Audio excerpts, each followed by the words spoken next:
Tiyak na maaalis pati cravings nyo sa buko kapag bumisita rito sa Burauen, Leyte. May nyugan here, may buko there, may nyog everywhere. Kaya ang bayan ng tulad ng Burauen, naging kabuhayan na ang mga produktong galing sa buko at nyog. Okay. Eto, bukayo. Okay.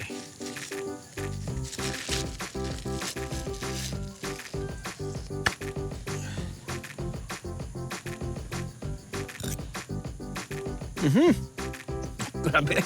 Grabe sa tamis. And yun na yung aking sugar intake for the week. Para sa mga may sweet tooth, ito ang panghimagas for you. Bukayo de Burauen ang tawag nila rito.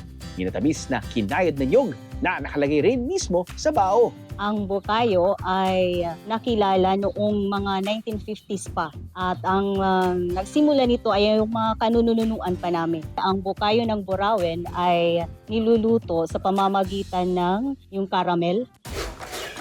Kinakayod mo na siya.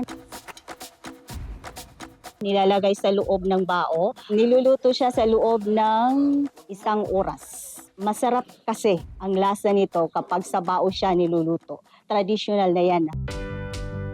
Ang buhay na rin ang naging takbuhang pampasalubong at kabuhayan ng kanilang bayan. Ito yung one town, one product na inintroduce. Ito yung nakatulong din sa amin sa pagpapaaral sa amin. Nung ang aming tatay pa ang gumagawa niyan. Dito, nagsimula ang kabuhayan namin. At ito kami ngayon. Malaking bagay. Sa biyaherong gustong patamisin ang kanilang buhay, dito na kayo sa Bukayo. Masarap po at saka malambot. Hindi lang naman po sa matamis. Malalasap niyo rin po yung lasa ng nyog, yung lambot ng laman. Kilalang kilala po siya dito sa amin. Yummy. Sarap. Approve. Marasa. Ano, nabitin kayo sa biyahe?